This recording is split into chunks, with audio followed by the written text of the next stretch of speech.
di hari ini apakah ada yang tidak masuk? Siapa yang tidak masuk? Masuk semua. Oke, terima kasih. Sebelum mulai kegiatan hari ini, kita itu dulu ya, biar semangat memacu pembelajaran kita, biar semangat pagi. Pagi, pagi, pagi, Saneda juara. Oke, baik, terima kasih.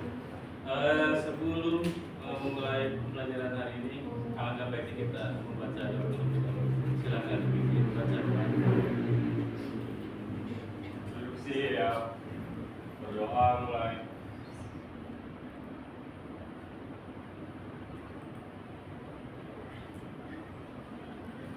Setelah selesai beri salam. Assalamualaikum warahmatullahi wabarakatuh. Waalaikumsalam warahmatullahi wabarakatuh. Baiklah anak sekalian, untuk hari ini kalian akan mendapat pembelajaran. Tadi yang mau sampaikan adalah coding dan kecerdasan artifisial atau KKA. Untuk memahami pembelajaran hari ini, tentunya kalian harus terlebih dahulu mengetahui capaian pembelajarannya. Kalian harus mampu memahami permasalahan sederhana dalam kehidupan sehari-hari, menerapkan pemecahan masalah secara sistematis, serta menuliskan instruksi logis dan terstruktur menggunakan sekumpulan kosakata atau simbol. Tujuan pembelajarannya menemukan berbagai pola dari berbagai situasi agar dapat digunakan kembali, dan kalian harus dapat memenuhi konsep berpikir komputasional. Oke. Apa itu berpikir komputasional? Kalian perhatikan di layar di depan bahwa pola proses berpikir untuk menyelesaikan masalah dengan menerapkan cara-cara yang digunakan oleh seorang ilmuwan komputer. Ya. Pada berpikir komputasional, seseorang memecahkan masalah dengan pendekatan yang logis, sistematis, dan terstruktur, sehingga solusi yang dihasilkan dapat dijelaskan oleh manusia atau komputer. Jadi ini salah satu pendekatan kalian, apa yang bekerja dalam sistem komputer itu yang bisa dimengerti oleh manusia. Ya, berpikir komputasional bukan hanya tentang menggunakan komputer, tetapi tentang mengembangkan pola pikir untuk menyusun langkah penyelesaian masalah dengan efektif dan efisien. Pentingnya berpikir komputasional tentunya ini mungkin kalian pernah ini ya, ketika mengerjakan soal, terus pasti yang dihasilkan ketika di soal oleh guru tentunya akan yang dicari adalah penentuan menyelesaikan permasalahan itu, iya kan ya? Nah, masalah yang biar tujuan itu apa? Biar lebih mudah untuk diselesaikan. Ya. Selain itu juga membantu di sini keputusan yang lebih baik dan mengajarkan cara berpikir kreatif dan terstruktur. Juga biar cepat, misalnya kalian harus nanya pertanyaan ke chat GPT, di situ udah biar cepat apa itu? Ya tadi salah satunya adalah efisiensi, ya, dan menghemat waktu. Belum lagi kalian sudah melakukan pembiasaan agar beradaptasi dengan teknologi saat ini. Ya, selain itu juga mengembangkan kreativitas dalam mencari solusi. Jadi pertanyaan-pertanyaan yang kalian yang dimengerti dengan mudah atau alat bantunya bisa mempermudah atau mencari solusi yang ada. Selanjutnya, berpikir komputasional itu memiliki ada 4 model. Salah satunya di sini decomposition atau dekomposisi, yaitu atau pemecahan masalah. Di sini memecahkan masalah secara kompleks, ya masalah yang luar biasa misalkan, itu menjadi bagian-bagian yang lebih kecil dan lebih mudah dikelola atau bisa dipahami dengan sederhana. Contohnya apa? Ini misalkan agenda pesta ulang tahun. Nah, di situ kan membutuhkan persiapannya mulai dari apa tuh event organizer-nya gitu kan ya, terus mulai dari tempatnya, venue-nya misalkan atau apa hal yang lainnya. Nah di situ tentunya kita bisa menentukan pemecahan masalahnya seperti apa yang dilakukan mereka. Dibutuhkanlah ini salah satu dari prinsip berpikir komputasional. Selanjutnya yaitu pattern recognition atau pengenalan pola. Di sini untuk apa? Mengidentifikasikan kesamaan atau pola dalam berbagai permasalahan untuk menentukan solusi yang dapat diterapkan kembali, menemukan pola yang bisa digunakan. Contohnya misalkan di sini apa tuh? Kartu bergambar. Nggak pernah ada nggak guru-guru yang menyampaikan soal atau dengan kartu bergambarnya gitu kan ya? Ada ya biasanya sering gitu, atau menggunakan apa tuh? Note yang kayak tulisan itu ditempel-tempel. Ada yang pernah ngelakuin gitu nggak? Ya. Terus papan tulis jelas nih kan. Ini pelajaran sebelumnya sudah menggunakan papan tulis. Terus ataupun pola-pola yang lainnya atau pola bentuk dan lainnya. Nah itu adalah salah satu pattern recognition atau pengenalan pola. Selanjutnya yaitu abstraction atau atraksi. Ini salah satunya menyaring informasi yang tidak relevan dan hanya mengambil bagian penting untuk menyelesaikan masalah. Fokus pada informasi penting dan menyaring detail yang tidak relevan. Contohnya kartu berisi deskripsi benda atau tempat tanpa menyebut namanya. Contoh misalkan ada apa tuh? Candi Borobudur. Ya, di situ ditanyain Candi Borobudur tempatnya di mana? Nah, ada yang tahu nggak? Candi Borobudur di mana? Di Jogja. Nah, itu salah satu menjadi sebuah abstraksi atau abstraction ya. Terus algorithmic thinking atau berpikir algoritmi. Ini salah satu menyusun langkah-langkah instruksi ataupun prosedur yang sistematis untuk menyelesaikan suatu masalah tertentu. Ya contohnya kalau semua kalian mau masak harus menggunakan apa tuh? Resep ya. Nah itu salah satu berpikir algoritmik ya, dia sistematis terstruktur ya.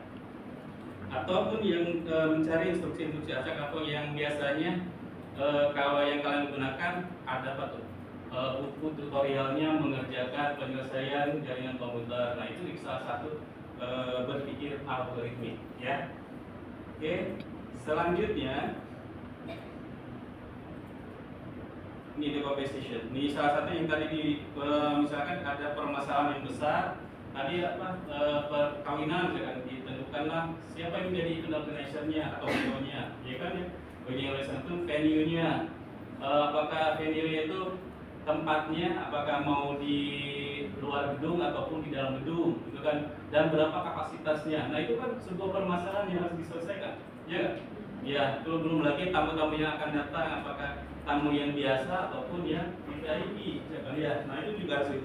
Jadi dalam dunia pemrograman pun juga sama, dalam pengembangan teknologi dekomposisi itu digunakan untuk apa? Untuk membagi program yang besar menjadi modul-modul kecil yang bisa diuji dan dikembangkan secara terpisah. Selanjutnya langkah-langkah dekomposisi itu ada pemecahan masalah itu. Pertama, identifikasikan dulu masalah utama yang ingin diselesaikan. Tadi wedding organization menentukan venue, mau indoor atau outdoor. Itu kan ditentukan siapa sih yang diinginkan oleh calon pengantin mempelainya misalkan ya. Oh ya ditentukan permasalahannya apa, mau di indoor atau mau di outdoor. Katanya pengen apa namanya wedding intimate misalkan, contohnya ya. Karena keterkaitan dengan kerabat itu tuh juga berarti cocoknya di ya udah itu mah di luar aja misalkan. Oh berarti, nah itu tuh juga harus ditentukan jenis permasalahannya. Kalau ada hujan gimana ini kalau di outdoor? Kan itu berarti nggak bisa. Nah itu tuh juga harus pilih tempat yang lain, makanya harus di indoor gitu ya, sesuai dengan waktu itu gitu ya. Terus pisahkan masalah-masalah menjadi beberapa bagian yang lebih kecil. Inventarisir masalah-masalah yang besar menjadi lebih kecil dan tadi diselesaikan satu persatu dan akan selanjutnya fokus pada penyelesaian setiap bagian secara bertahap ya. Terus gabungkan solusi dari setiap bagian untuk menyusun solusi utama dan lakukan evaluasi untuk memastikan setiap bagian sudah berfungsi dengan baik. Nah, itu adalah decomposition atau dekomposisi atau pemecahan masalah. Biasanya ciri-ciri dekomposisi yang baik itu apa tuh? Contohnya? Contohnya apa? Masalah dapat division di bagian yang harus dan Terus setiap bagian bisa diselesaikan secara terpisah. Dan selanjutnya gabungan dari setiap solusi itu adalah ciri-ciri dekomposisi yang baik. Nah, ini contohnya yang tadi udah disampaikan ya. Atau ini bisa aku juga, ini salah satu contoh yang lain, pesta ulang tahun. Ketika kita akan membuat pesta ulang tahun, apa saja yang disiapkan? Tadi yang Bapak sampaikan ya, memilih tempat, mengundang teman, menyiapkan makanan, menentukan permainan dan lain-lainnya. Nah, pasti di situ seseorang ingin membuat robot yang dapat membersihkan rumah secara otomatis. Itu juga salah satu itu ya. Masalah ini dapat dipecahkan menjadi beberapa bagian dengan menentukan area yang akan dibersihkan. Kalau semua tadi menggunakan robot untuk yang alat pembersihnya, berarti harus ditentukan area yang akan dibersihkan. Mengatur pergerakan robotnya, contohnya menggunakan sensor untuk mendeteksi halangan dan menentukan kapan robot harus berhenti. Nah, ini salah satu pemecahan masalah juga ya. Kalau semua tadi menggunakan si yang membersihkannya dan menggunakan robot, nah bisa saja ya. Terus selanjutnya adalah pengenalan pola atau pattern recognition. Ini salah satu kemampuan untuk mengenali kesamaan, keteraturan atau perbedaan dalam suatu masalah atau suatu situasi.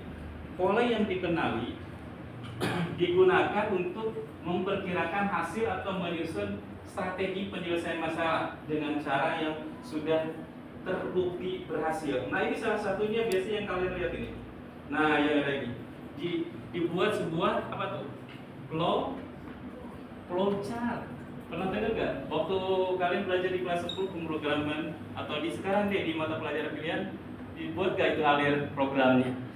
Alurnya. Oh, misalkan dimulai dibuat login seperti apa? Ini loginnya harus dibuatkan nih kalau semuanya dia sudah tertera loginnya, username sudah ada, passwordnya ada gitu kan ya, kan akan masuk. Nah, itu proses selanjutnya apa? Nanti kalau semua tidak sesuai, dia akan mengulang kembali ke atas posisinya. Itu dibuatkanlah alir atau flowchart ini, di alir diagram itu. Nah, di sini sebagai penjelasannya, dalam pemrograman dan kecerdasan buatan, pengenalan pola sangat penting karena memungkinkan sistem belajar dari data sebelumnya dan meningkatkan kinerja berdasarkan pola yang telah ditentukan. Nah, ya. Selanjutnya, ini cara-caranya langkah pengenalan pola.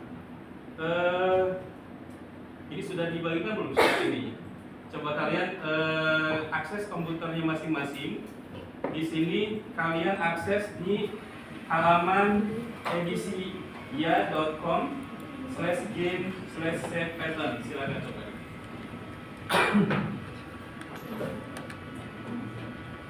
Ini salah satu langkah-langkah dalam pengenalan pola.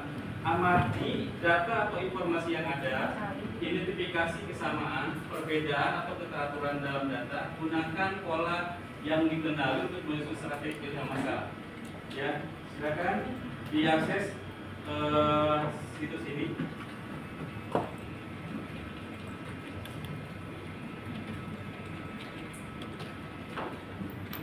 Bisa?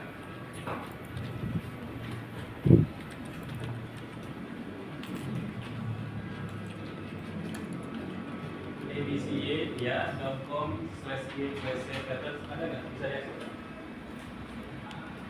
Ada ya? Silakan kalian dicoba di situ.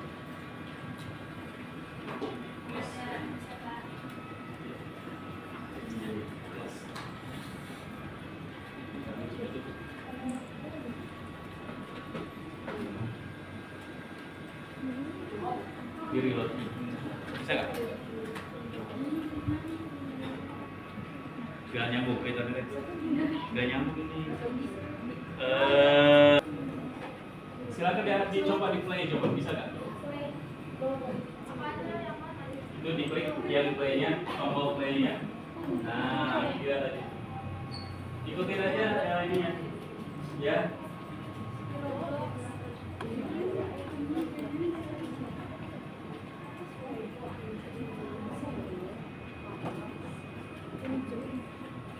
Nah, set items di situ dia. Diklik bisa.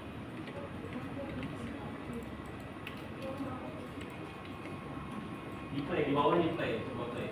Nah, play. Nah, gitu dilihat lagi. Nah, yang terserah yang practice atau race terserah race aja, semuanya pakai race. Nah, silakan. Nah, di situ yang ketiga tanda tanya itu menggunakan pola apa itu?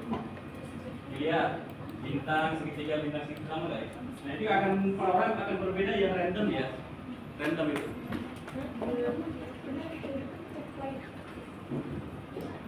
Bisa?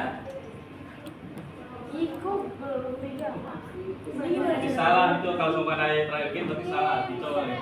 Dilihat itu jangan. Ya.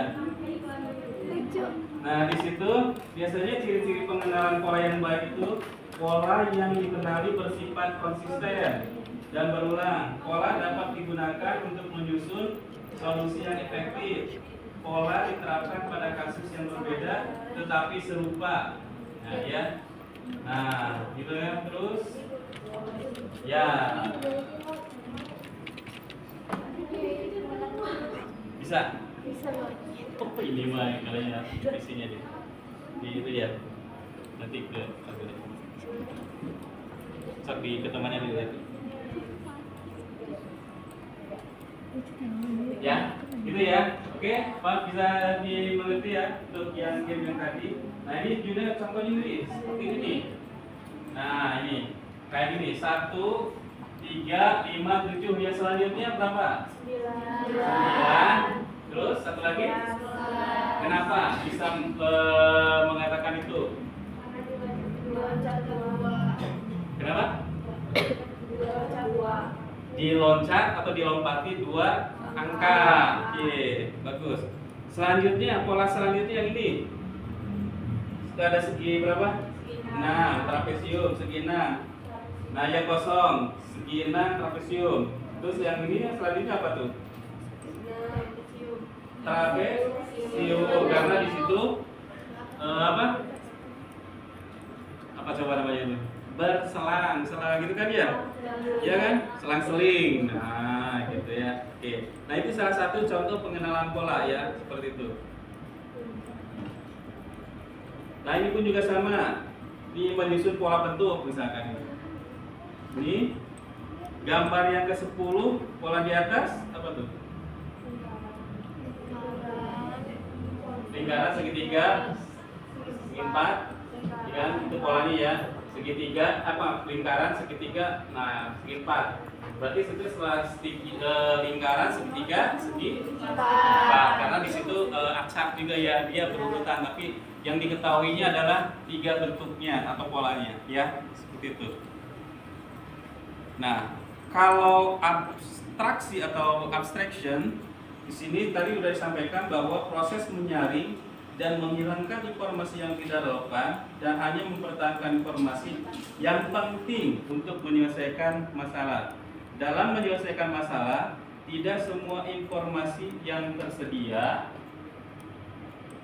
penting atau diperlukan. Dengan melakukan abstraksi, kita dapat lebih fokus pada inti masalah tanpa terganggu pada informasi yang tidak perlu. Langkah-langkahnya apa aja? Di sini kalian harus pertama kumpulkan semua informasi terkait masalahnya apa, identifikasi informasi yang penting dan yang tidak relevan, hilangkan informasi yang tidak diperlukan, fokus pada informasi utama untuk menyusun solusi. Ciri-cirinya hanya mempertahankan elemen yang relevan untuk menyelesaikan masalah. Selanjutnya, informasi yang tidak berguna atau membingungkan telah dihilangkan dan fokus pada inti permasalahan dan solusi utama. Nah, silakan ini contohnya misalkan apabila seseorang akan membuat kalkulator, maka elemen yang penting adalah matematika dasarnya karena menggunakan kalkulator ya. Bisa saja di penjumlahan, pengurangan, perkalian, dan pembagian. Warna tampilan, suara tombol dapat diabaikan dalam penyusunan kode program. Contoh lain dalam aplikasi Google Maps, Navigation itu fokus pada informasi penting. Nah sekarang kalian coba di sini, tadi sudah di share ya, linknya silakan dicoba itu di helpfulgames.com. Silakan kalian pilih partnya di situ, everyday riddles ya, silakan. Silakan dipilih, diklik yang tombol play-nya. Diklik yang tombol segitiganya untuk play. Ya. Nah, di situ ada pertanyaan. Give me a smile, I'm sure to smile back. Sama What am nggak? I? Oh, beda ya. Itu random ini contohnya ya. If you drop me, I'm sure to crack. But if you give me a smile, I'm sure to smile back. What am I? Ya itu silakan dicoba. Silakan dicoba yang kedua nih ya.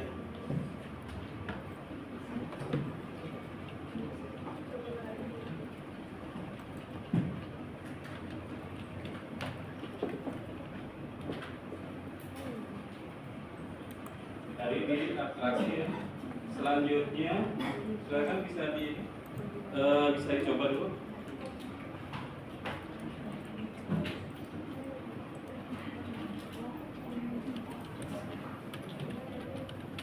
Sini helpfulgames.com itu di depan kelihatan nggak?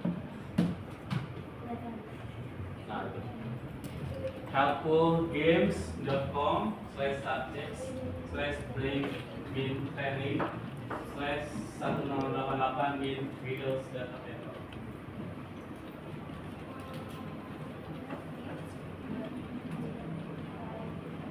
Pilih aja, pilih. Kalau ada pertanyaan, pilih aja. Ya. Silakan di yang pertama itu Bapak dicoba. Dicoba aja. What is a cat? Itu ya. Silakan dicoba aja. Kalau sampai ada jawaban yang hijau, sebenarnya yang mendekati jawabannya adalah kalau sumpahnya di sini nanti di situ ada nyawanya, misalkan lovenya, misalkan jantung hatinya. Itu ada 3, berarti itu adalah kesempatan kalian gitu kan, untuk menjawab pertanyaannya.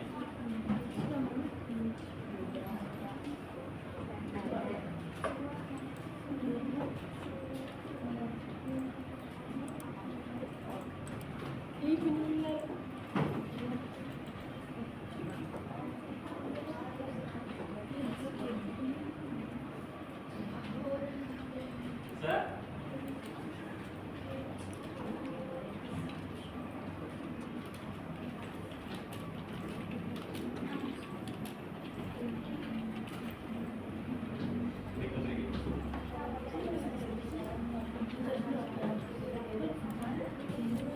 Apabila ada kendala dengan bahasa, silakan kalian menggunakan alat bantunya ya, silakan.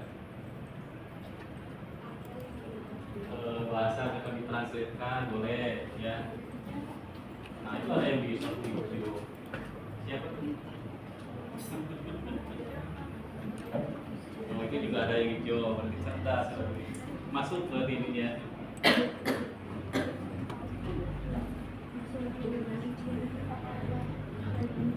Bisa? Ada yang bisa sampai step berapa?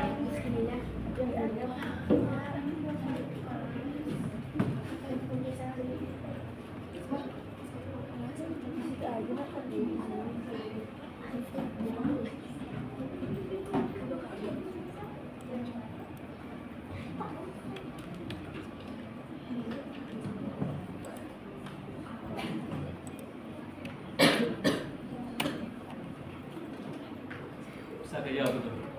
Bisa berapa pertanyaan lagi?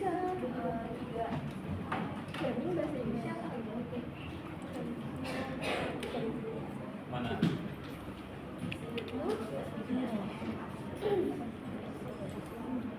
Oke, one head, one foot, and four legs. Siapa tuh? Satu kepala, satu kaki, dan satu lengan. Ya, yang legs itu apa sih? Hah? Kaki. Apa ya?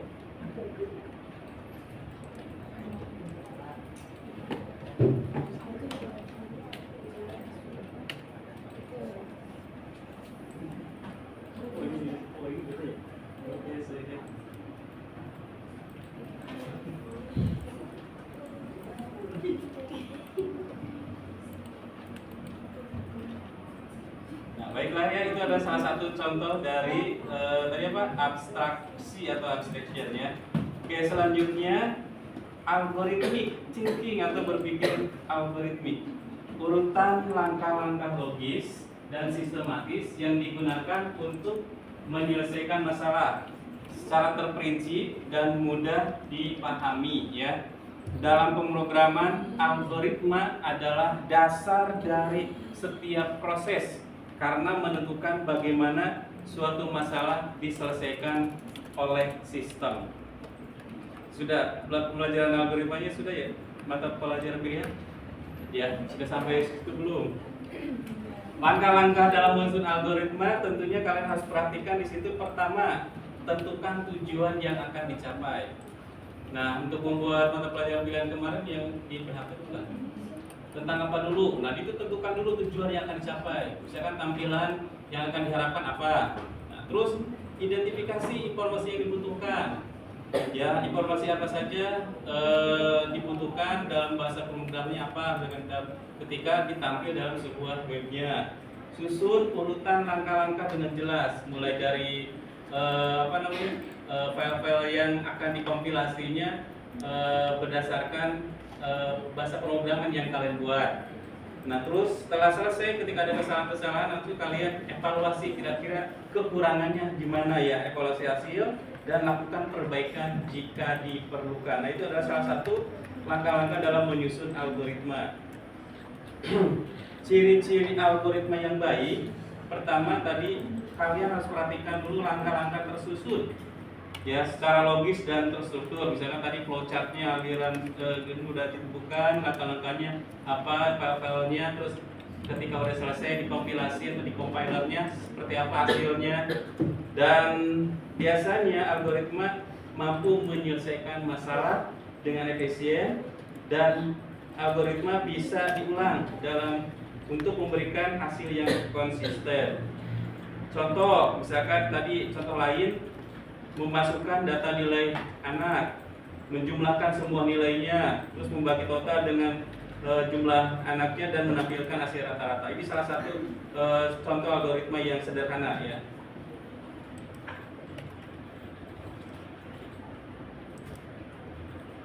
Atau contoh lain di sini ada cara membuat roti lapis. Ambil selembar roti tawar, terus ditumpuk rotinya, ya isian yang telah diisi dengan yang telah disiapkan, tumpuk kembali dengan menggunakan selembar roti tawar, jadi itu ya, random. Setelah itu sajikan di atas piring. Nah, biasanya yang dilakukan oleh para ibu-ibu yang atau ibu kalian yang menyiapkan untuk bekal pagi di tiap hari, biasanya kayak gitu, ya. Nah, penerapan berpikir komputasional di sini biasanya dalam kehidupan sehari-hari kan tadi, ya, misalkan seseorang memiliki tugas dalam satu hari seperti sekolah, bermain, belajar, dan membantu orang tua. Guna menyelesaikan semua tugas tersebut, seseorang perlu melakukan hal-hal berikut tadi. Ya, dekomposisi, berarti membagi aktivitas menjadi beberapa bagian. Misalkan jadwal pagi, siang, dan malam. Terus kenalan pola, mengetahui bahwa setiap hari sekolah dimulai jam berapa, misalkan 6:30 ya, sampai selesai sesuai dengan jadwal kelasnya masing-masing gitu kan ya. Ya, terus abstraksi, mengabaikan hal-hal yang tidak berhubungan langsung dengan jadwal. Misalkan seperti TV, menonton TV di luar jadwal yang sudah diatur, atau menggunakan gadget kalian di waktu pembelajaran itu juga gak boleh, gitu kan ya, harus diabaikan dulu. Terus algoritma menyusun langkah-langkah seperti bangun tidur jam berapa, sarapan jam berapa, terus berangkat jam berapa, terus pulang gitu kan, sampai kalian bisa belajar, bermain, dan selesai sampai tidur. Nah, ini salah satu berpikir komputasional sebenarnya. Yang kalian lakukan aktivitas setiap hari itu adalah berpikir komputasional, bagian dari komputasional. Nah, ini bisa mengatur tujuan apa, waktu dengan lebih efektif dan menyelesaikan semua aktivitas dengan baik. Ya. Terus apa sih untuk penerapan dalam pemrograman dan coding? Jadi ini salah satu contohnya ya. Tidak perlu karena sudah disampaikan sebelumnya. Nah, kalau kecerdasan untuk AI, nah ini kecerdasan artifisial. Misalkan contoh untuk menyusun model dalam proses pengenalan wajah, apa tuh namanya? Biometrik, misalkan ya. Nah, misalkan bisa sidik jari ataupun retina, nah itu juga harus dilakukan tadi dengan 4 penerapannya modelnya, itu prosesnya. Dekomposisi, pengenalan pola, abstraksi sampai ke algoritma. Nah, di situ harus tersusun, terstruktur ya. Nah, itulah yang bisa Bapak sampaikan. Silakan untuk siapa nih memberikan kesimpulan pembelajaran hari ini. Penerapan berpikir komputasional dapat ditemukan dalam berbagai aspek kehidupan, mulai dari aktivitas sehari-hari, pemrograman, pengembangan teknologi, hingga pengambilan keputusan. Proses dekomposisi, pengenalan pola, abstraksi, dan algoritma memungkinkan seseorang untuk menyusun strategi penyelesaian masalah dengan cara yang terstruktur dan efisien. Berpikir komputasional tidak hanya untuk pemrograman, tapi membantu meningkatkan kemampuan berpikir logis dan analitis dalam menghadapi tantangan sehari-hari. Oke, terima kasih untuk memberikan kesimpulan pembelajaran hari ini. Baik anak-anakku sekalian, itu yang bisa Bapak sampaikan pertemuan hari ini, dan Bapak mengucapkan terima kasih. Mudah-mudahan apa yang disampaikan hari ini bisa bermanfaat tentunya di kemudian hari dan dapat kalian terapkan dalam kehidupan sehari-hari. Untuk minggu depan selanjutnya ada penugasan dari Bapak dan segera kalian selesaikan penugasan dari Bapak. Cukup sekian, terima kasih.